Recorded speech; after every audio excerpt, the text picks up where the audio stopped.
Today, we have a very exciting guest, a dear colleague. I'll call her my friend also. LINA NEALON joins us. She is the Director of I can hardly say it, Strategic Partnerships at the Institute for Families and Technologies. And today we're going to talk about phone-free schools, the state report cards. We're going to get into all of that. It is back to school time. Listen, our children go to school to learn, to socialize, develop relationships, and discover, I think, Lena, who they really are as they grow up, right? But increasingly, something has entered into the classroom and taken up permanent residence. I'm going to say the smartphone technology as a whole. Right. So the question no longer is simply whether phones can be distracting, because we all know by now they are. But the larger question is whether schools should be expected to compete every minute of the day with social media, notifications, kids glancing down on their laps because they're hiding phones. We got algorithms going on here. Kids are always playing videos on TikTok. Group chats, that's a big one. An entire digital universe deliberately designed to capture our children's attention. So we're going to talk today about this phone-free school state report card and find out everything from the experts. So I'm going to just jump right in and say, welcome back, Lina, to the Warriors, because you've been here before. You know I love being here with you, Lynn. Well, I love that. Now, we're going to have to start with, first, I should say, all of your information will be in the body of the video. The website is familiesandtechnology.org. What is this phone-free school state report card? Explain the whole thing to us. So we launched this project because we were really, there was this movement towards phone-free schools that was really optimistic. We were excited about it. Jonathan Haidt, which probably many of your listeners have read, wrote The Anxious Generation, saw this wave of phone-free schools, but we really wanted to hone in on the laws and really which ones were the most effective, because not all phone-free school laws are created equal. And we were seeing that the way that it was implemented was very important. So we partnered with Jonathan Haidt's Anxious Generation, with Smartphone Free Childhood US, and the Becca Schmill Foundation to have this phone-free schools report card, which is a state-by-state assessment of existing laws or identifying states that did not yet have a law. And the purpose really was to motivate lawmakers, motivate advocates to push for laws that really increase the chances of success for students, for teachers, and for school communities in general, because we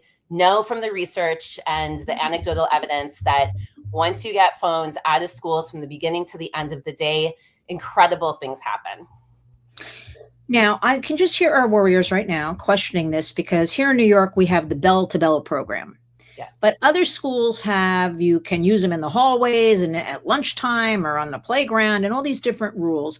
So explain that a little bit more to us, because I know there's a lot of confusion I'm hearing about all of this. What's going on with these different ways of getting the phones out of the classrooms? Right. So you can visit the report card and how we break it down. So the ACE standard, the gold standard, is really having no phones from the beginning of the school day to the end, and they have to be inaccessible to the student. That means they need to be locked in a central location. They need to be put away in lockers that students can't access, because exactly what you're saying, even if there's a bell-to-bell law, if the children can access the phone, we know they're going to. So it's not as effective if you don't specify they have to be inaccessible. Other states have laws. There's about 8 states that have what we graded as a C, which is in classroom time only. And that law actually makes me the most upset, because it does not give any of the benefits to a full bell-to-bell phone-free school. But a lot of districts or schools will say, oh, well, we have a phone-free school policy. No. What happens is that the teachers end up policing those phones in the classrooms. It takes away a lot more time from instruction. It distracts them. And then for me, the biggest problem with the classroom time only is that it takes away that essential relationship building time, right? Kids are in the hallways checking their phones. They're actually in the hallways coordinating bullying efforts, or even, cyberbullying at that time. Lunchrooms are silent because all the kids are on their phones. One of the reasons I got into this is when one of my children started high school, and I asked, are you making any friends? And they said, how can I? Everyone's on TikTok during lunch. So it is really important what the law says or the policy says, and to make it clear that the phones have to be inaccessible to have those full benefits. And we know the benefits are increased academic performance, greater teacher satisfaction, improved mental health, improved relationships, peer to peer, peer to teacher, overall community, or student to teacher, and then safety actually increases when you have a true bell to bell policy. Yeah, and just overall better mental health, because we know how all of this distraction and infinite scrolling and all of this just takes away from the young brain and is driving everybody pretty much crazy, Lynn. That's what I want to say, right? Yeah, Everybody, I mean, it's a true addiction. We know now it's an addiction, right? Like we have so much information now. We do know it's an addiction. So, but here's what I'm being told in New York. So I'm in New York City. Right. That teachers are really this is what they're reporting to me. And I try to do focus groups as much as I can and ask a lot of questions like, oh, they're hearing kids, the schools are doing different things, but they're hearing kids like in the cafeteria screaming and yelling, and they love it. Yes. They love hearing the screaming and yelling, and they're all saying yes, they're paying attention in the classroom. And I dare say, and they're also teachers telling me this, the parents are more of a problem, saying, I need total access to my child. What if there's an emergency? The teachers are reporting to me they're getting a lot of pushback there. After initially the kids, get over their whatever that is for a week or two, they kind of like it. This is what they're telling me. And this is in New York. Yeah. What do you have to say about, let's direct this towards parents and caregivers right now, like going through this, because there is so much going on in our country and around the world, and people are overwhelmed and nervous. How do you answer those parents who have this concern? Sure. So being able to access their children during the school day is the number one worry that we hear. This is not unique to New York. It's everywhere that we work, what we hear. But the reality is that children are actually much safer if they don't have phones in schools. And this is for, let's say, the most serious emergencies.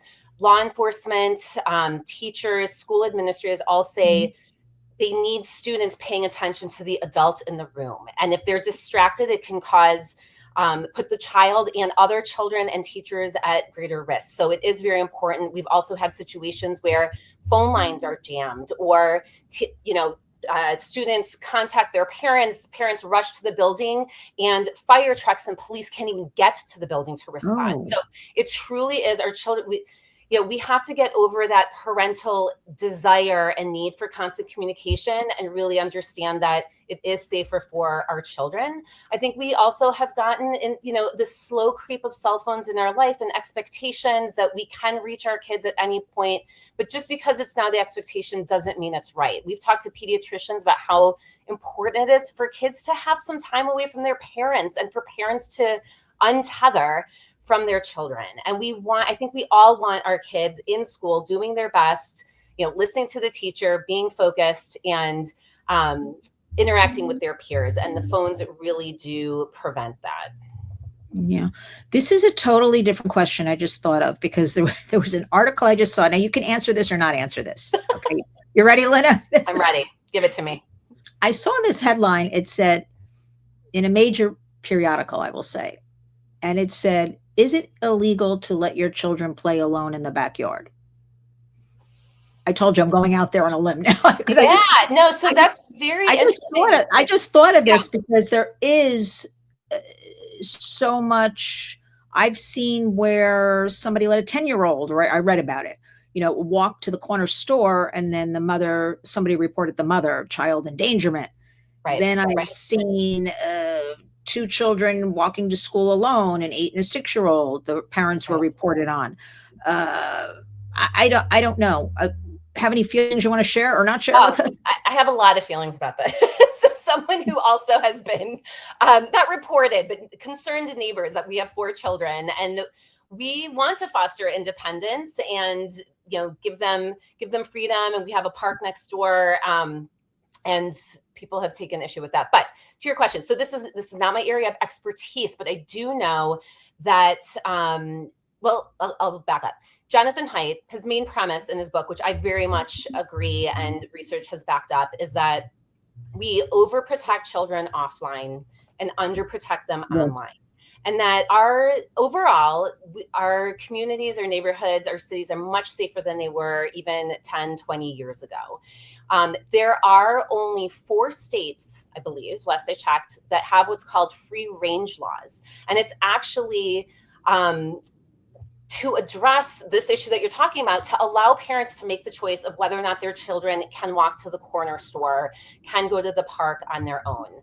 And I think our children, a lot of the anxiety that our kids now have is for this lack of independence and constant tethering to their parents. And if we are too worried to let our kids, go to the park on their own, within reason, you have to know your children and your neighborhood, that's sending a signal to them that the world is dangerous, that they can't do things on their own, that they can't go to the corner store.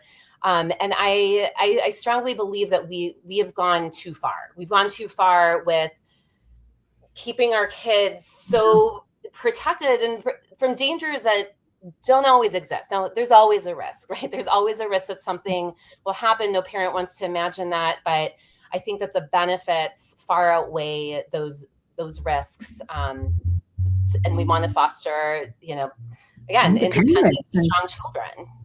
And not scare the life out of them about, stepping 20 feet into the park next door, perhaps. I didn't know you had a park next door, but I was just thinking about that because that headline just went through my head.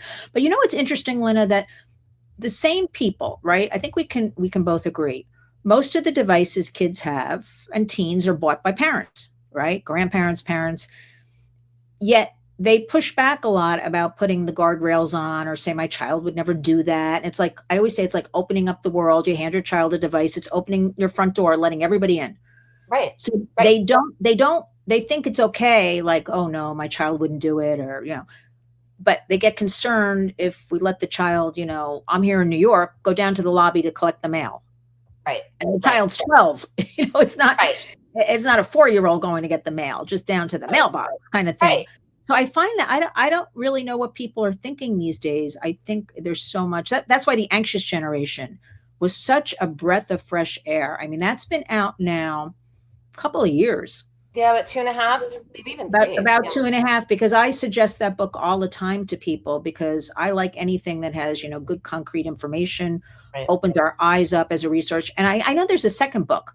I don't know. Did it come out yet? It's called The Amazing Generation. So it's actually a graphic novel that's geared towards young kids, like middle school age children, to talk to them about dopamine and to examine what is actually happening when they are at social media, to understand how these big tech companies are trying to mine their attention and keep them away from other experiences. So it's not heavy-handed.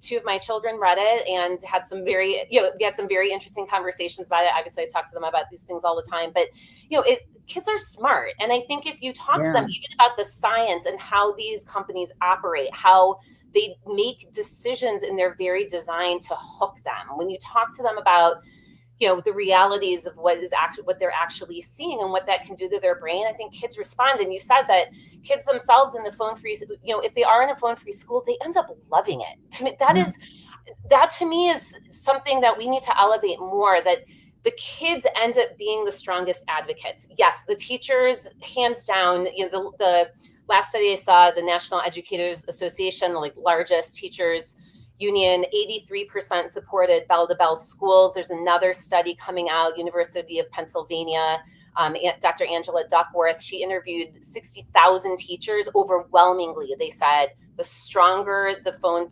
policy, meaning away, inaccessible, the happier the teacher.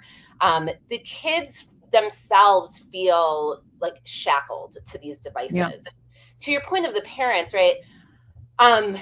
It's like giving a smartphone. It's like sending them to the park when that there are predators lurking and drug dealers and, like porn producers, like people walking around, right? That's basically I think it's worse. Let's go to the real park. I mean, and get on the swings because, right? No, exactly. And it is much more dangerous. I think parents don't understand that. A lot of people don't understand that the harms that kids experience online are so damaging and traumatic. And now we're seeing with AI, right? Social media was trying to get the attention of our children successfully. And now AI is trying to capture their affection. It literally is going towards relationships. An executive of one of the AI companies said, we're not trying to replace Google, we're trying to replace your mother. I mean, they said this out loud, right? And so there's very real effects. And we know tragically, countless children have died because of social media harms and AI harms. Luckily, I think a lot of parents are now understanding more of the risks. The thousands of families are suing big tech. Meta and Google were found for the first time guilty in a court of law in Los Angeles for negligence. The New Mexico Attorney General just had a huge win against Meta, and Meta is now being fined almost $1 billion and has been labeled a public nuisance in New Mexico. So people, I think the game is up. Like, people are recognizing that social media, these AI companies are actually targeting our kids, and thousands of schools are actually suing social media, right? So they're suing TikTok, Snapchat, Google, and Meta. There's about 1,800 school districts, I think, in almost every single state that are suing these companies because they said, you have so harmed our students that we have to deal with the mental health consequences. So you also have to ask, why are then some schools and some states still allowing phones when they're also suing these companies? But anyway, I think that there's a lot of good news is what I'm trying to say. You're giving us hope. Okay, I'm going to go back on something. I want you to remember this, Lina. Here's what I tell kids. They're making a lot of money off of you. Yes. And then the kids are like, what? Yeah. I'm very blatant about that. I say, do you know they just want your eyeballs and they want their advertisers? And they're like, what? Oh, I didn't know that. I didn't think about that. A little tip from Lynn's Warriors. I go right for that one. But the other thing is, listen, and just another win also where the U.S. court, circuit court, ninth something appeals just said that all of these lawsuits, I think it was Monday, a couple of days ago. Yeah. All of these lawsuits can go forward now. So that doesn't mean that doesn't mean all these big tech companies are responsible. It just means all the lawsuits, the courts are open for America. But Lynn, here's what I have to say. Let me play devil's advocate for a minute. I've been very concerned. They have so much money, big tech, right? They have all the money, all the power. They got so many lobbyists on Capitol Hill, lots of money being spent, that for them, even $1 billion, $2 billion, $10 billion, $100 billion is a drop in the bucket for all these social media harms. I feel like, and we're seeing it play out in front of us, the emphasis is on AI, artificial intelligence. And like you said, how evil is that? I have to use the word evil. I don't know of another word. We want to replace your mother with a chatbot, a chat companion, a chat teddy bear, these toys, right? What I think we have to focus. So this is good news. These lawsuits, I don't even know how this will play out because we know in the state of California alone, there are over 3,300 at last count. We know not only schools, we have municipalities suing. We have state attorneys general. So we have everybody suing, and more now will jump on board. So I don't know how that's going to all play out, except the gig is up. You know what I mean? It's like, but I'm concerned, Lynn, about this AI. So in your position, how are you dealing with this now? Like, what should we be focused on with this going forward? Because like you said, there is a lot of good news and hope. More people are awake. We have more warriors. We have more parents pushing back. More kids are now awake and pushing back. The alpha generation, those born in 2010, there are a lot of reports that they're putting down the phones more, even wanting landlines they think are cool again. People are. So let's talk about AI a little bit. Yeah. Because I really am in fear, a word I do not use as a warrior, of what's going on with when you have somebody say, we want to replace your mother. This is beyond serious stuff. So give us the landscape about all of this right now. Yeah. So, it's moving so fast, and sadly, our lawmakers are not keeping up as quickly as they should, but we do need to press on both at the federal and state level. Luckily, a lot more movement is happening at the state level to hold AI accountable. Less so at federal, but there are some legislation like GUARD Act by Senator Hawley was introduced. There has been federal legislation to combat deep fakes, which we know is running rampant, unfortunately. So I would really encourage listeners to look at what's happening at the state level. There's an organization called Transparency Coalition AI that actually has a map, and you can go click on your state. It will show you all the bills that are pending. And we're, in particular, Institute for Families and Technology is supporting chatbot bills. So legislation that would, severely limit and put guardrails around these chatbots, the generative AI that our kids are interacting with. And sadly, a lot of them are getting it at school, ChatGPT or Gemini. And unfortunately, kids have already died using these products. One victim, Adam Rain, started using GPT for just homework, and it coached him into suicide. I mean, to the point of instructing him how to tie the noose. And when Adam expressed, should I tell, was expressing reticence and wanting to tell the parents, this AI kept saying, come join me, come join me. And what I want everyone to understand is that even when I've used ChatGPT, sometimes it's so sycophantic. And I was doing something like a joke, and it said, "Oh, you're so witty. I love this kind of stuff." And I had like this quick jolt of like, "Wow, this, super intelligence thinks I'm witty," and and I was like, "Whoa," And kids, it's hard for them to identify that this is not reality, and it very quickly sucks them in. So we have to push back at the legal, legislative level, state and federally, but more movement in state. We have to talk to principals, teachers, and school administrators. They are just, again, giving these products with no training, no guidelines, nothing. And at best, they're using it to cheat on homework. And at worst, they are having sexual conversations or suicide ideation conversations. So, and then we have to talk to our kids and be very aware of what they are using. 80% of kids, under, let's say, I think it was 9 to 18. I'm not 100% on this, but there was a study, I think by Common Sense Media, and about 80% of kids have used generative AI, but only about 30% of parents knew that their kids were using it. So again, there's this disconnect of what's actually happening and what parents know is happening. But we have to be loud about this because it's moving fast, and we can't let what happened with social media happen where 20 years pass, there's no legislation protecting kids. And I'm concerned for us as adults too, but at least we need to quickly address this with our children and what they're accessing and pushing on tech.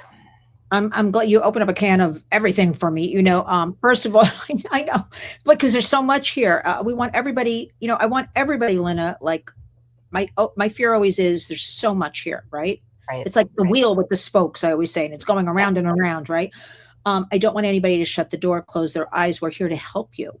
We're here to break it down for you. We're here to give you take actions and resources, take a breath. Take care of it in your own home. I mean, parents are the first line of defense. Form these digital partnerships. Lynn, my work shows me that kids do want structure and they do want direction. Even the teens that fight you in the beginning, right? No phones in the bedrooms. After 2 weeks, they're over it, right? And it's okay. And I call this an American crisis. We have to. I don't care how overwhelmed everybody is in America, and everybody is. This is a crisis, and we have to protect our precious kids. I mean, we now have the anxious generation. We have 30 years basically since 1996. We now know of all these harms. And Lynn, look at all these parents we deal with. And we have to keep going to Washington or on the state level. And it is absolutely heartbreaking, and they're out there to warn other parents and families, we don't want this to happen to you. And all of them, Lynn, tell me, if only my child came to me and told me, and they're too embarrassed, the kids, or they think the parents are yelling at them. Right. So we have to this is a whole nother conversation, but I'm always look, they're seeing everything and hearing everything online anyway. Let you be the one I don't want to talk about pornography because then they'll look for it. I'm like, they're seeing it anyway. Yes, it's being fed to them. Porn's coming for them. Yeah, it's not exactly. So I'm like, they're being fed this, and I said, you can do everything right in your home, and then they have a friend on the school bus who shows them something. Right, I didn't know, Lynn. Somebody told me most school buses are now wired with Wi-Fi. Yes, I can't tell you how many times we heard instances of children seeing pornography the first time on school grounds or like on the bus. That's what I'm hearing too. Yes. I never thought about the school buses. Yeah. Let's talk a little bit about, let's give some of those things the parents at home or caregivers should be talking to their kids about right now, such as like sextortion. Give us your list. What do you think is top of the list for, there's so many of them, but they have to talk to them about these things. They do. So artificial intelligence, because a lot of, again, they're migrating to that, and it's the hot thing. So absolutely that. Sextortion, especially so I'm sure your listeners know, but where, criminals target, it's mostly boys, so really talk to your boys, especially age 13 to 17. They're targeting them. Either get them to send nude images or create deepfake nude imagery, and then blackmail them, saying that they need to send money. And unfortunately, there have been many tragic cases of children, taking their life because of the fear of this happening. Video games, it's video games and social media. Again, it's talking about strangers and connecting with people, and that people aren't who they seem online. So again, I would advise that kids are not on social media or on any place where you can chat with strangers, at least until they're 16. I mean, I would say 18, but at least 16. Talking to them about those realities, and then just you and I talked about this too. Just find ways to engage with them about what it is, what they see in school. How does it feel when they're sitting in the lunchroom and everybody is on a phone? Like, how do they feel when they see images of these perfect women, or they're on a Snapchat filter that makes them look like a plastic doll, right? Like, just starting to get them to think critically about what they're seeing in the world around them. It has to be a constant conversation. And like the safety rules, and there's so many incredible resources out there. Like, parents are not on their own. And I would add to, not to just talk to your kids, talk to other parents. It is incredible every time you start a conversation, or just, standing in line waiting to pick up my kids from school. Like almost everyone's feeling the same way. And then there's strength in numbers, and you can start to build those communities, because no one wants their kid to be the only one left out. But there's, again, a huge movement of parents around the country that are, stepping up and saying no more, and we're not alone. And so, seek out those resources, find your people. I promise you they're there. I promise. Yeah, well, they're all over. And I always say as well, gather up some of the other parents, and go in respectfully and talk to the teachers, talk to the principal, find out exactly what AI will be part of the curriculum. How much during the time of, sorry, there's a fly here bothering me, but sorry about that. How much during the school day will we be spending, online? Because something else, 2 questions before I forget. Let me not overwhelm you. But the first question I get a lot is, so what age should I get my child a phone? And I'm always like, well, you're the parent. It's up to you. There's parental autonomy. But to steal Chris McKenna's line, delay is the way. What are your thoughts? What do you say when you get that question? I quote my hero, Chris McKenna, too. Delay is the way, as long as you can. I think generally in the movement, there's a pretty broad consensus that, no social media before 16. It's just our children's brains literally can't absorb and make those deal with what is coming at them with social media. And there's so many great options for phones now. Like, flip phones are coming back in style. I think we need to make flip phones cool again.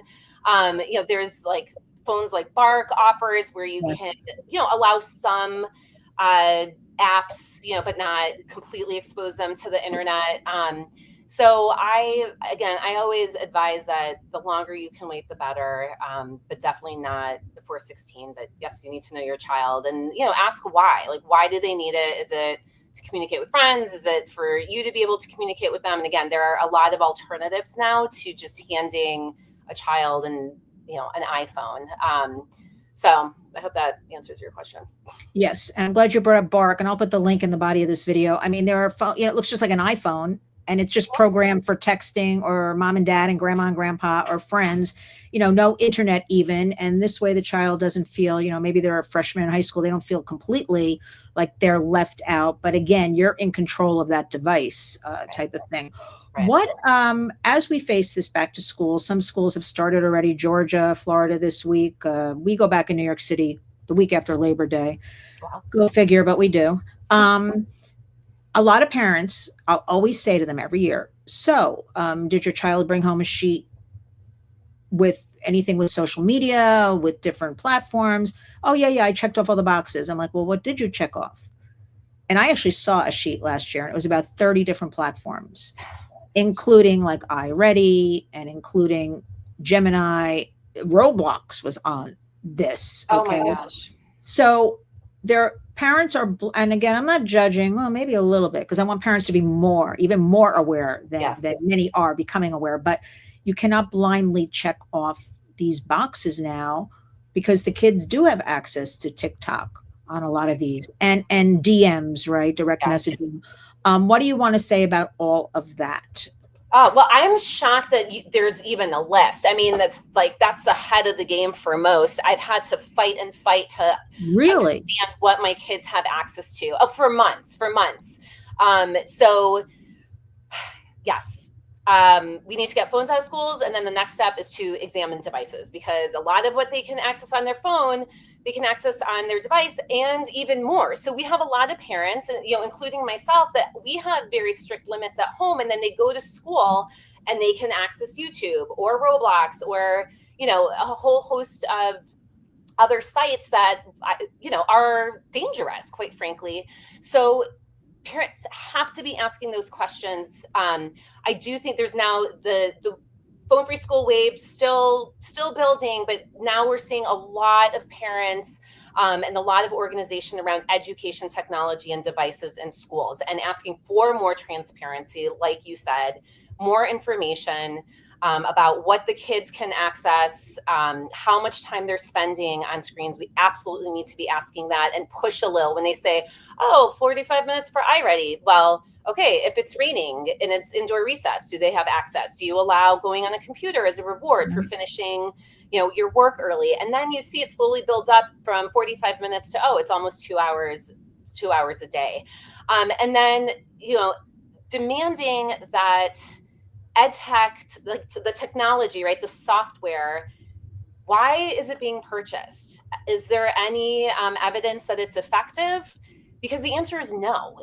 There's more evidence showing that lowering the temperature by 1 degree or installing more bathrooms does more for improving test scores than any of these software companies. And of course, who are these companies? It's big tech. And Emily Churkin calls edtech big tech in a sweater vest. They come in like Mr. Rogers. Ooh, I like that. It's the same design. It's the same profit model. So it's a money making. It's a money making scheme. I'm going to call it a money making scheme is what I'm calling it. It is. And it's Silicon Valley in our classroom. And I don't think that parents and teachers and even administrators fully understand how much access we have given these companies, I will call them many predatory companies, to our children's data. And again, it's the same profit models of eyeballs and attention with no proof that they're actually effective. So we have to start asking those questions. Yes. And sometimes even just asking those questions spurs more action by the district or administration. And you don't need to be an expert on any of this. You are a concerned parent and you want to know what your kid is doing at school all day. And there's very little visibility, I think, overall is the bottom line, and we should have more.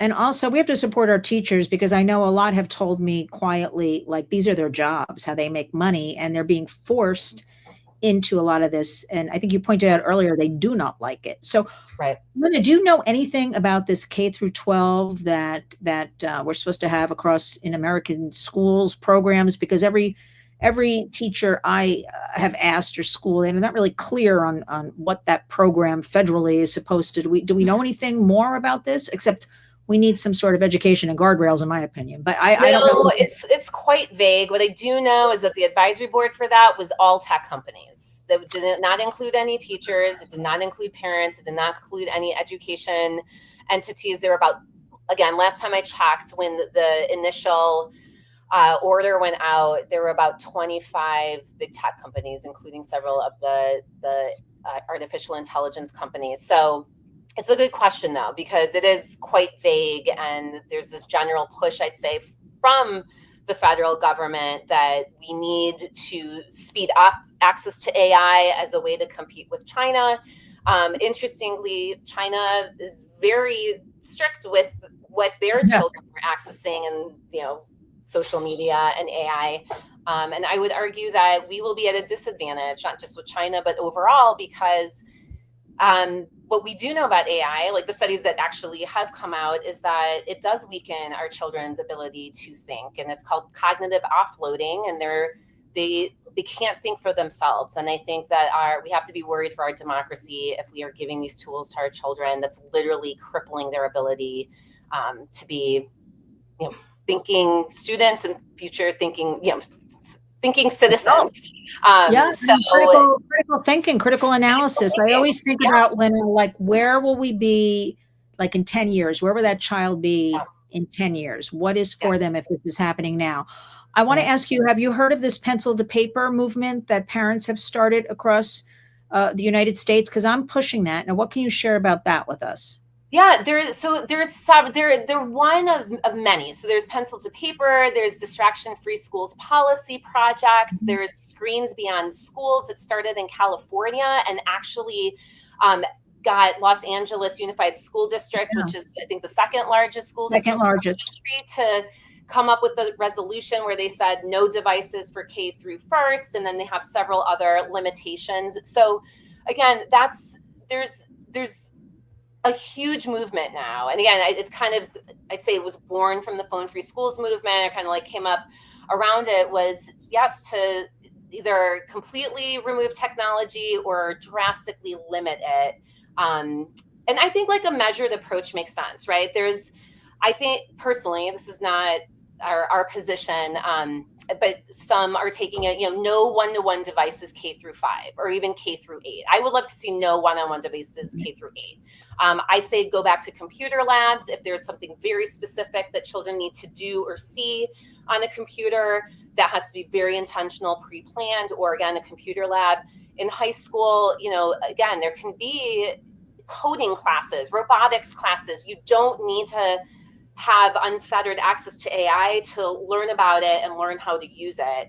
And another argument we hear is, they need to be prepared for the workforce. I mean, I think that's a BS argument because, again, I don't know what that means. It's changing so rapidly. I mean, it's going to look different in 6 months, right? And, people, even like seniors going into college are going to learn how to use AI. But again, you can have courses on it.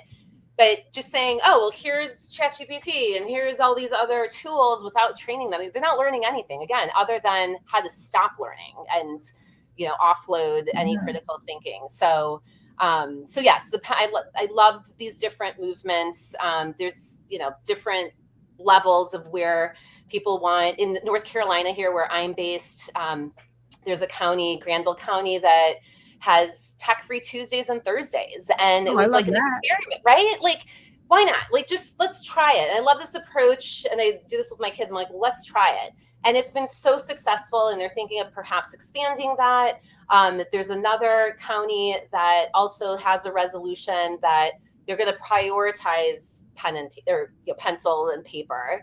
It doesn't say they're not going to use technology, but that they're going to be much more intentional about it. So there's a lot of great movements out there. And if people are interested in getting more involved in the phone-free school movement or this intentional tech movement, as we're calling it, Distraction Free Schools Policy Project, actually has a great way where you can connect with other groups of parents who are working on these issues locally or at a state level. So I'll make sure I put that. I have that written down here. I'll make sure I put the link to all of that in there, along with the Phone Free Schools State Report Card, Institute for Families and Technology. Don't worry, I'll load it down the body of the video.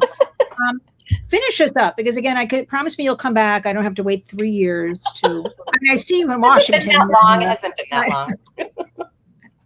Okay, I think it's close to 3 years, but I'll leave it at that.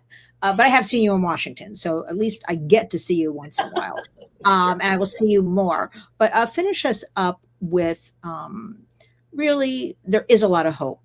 Leave us with some hope. Again, I'll have resources in the body of this video, but share as a mom.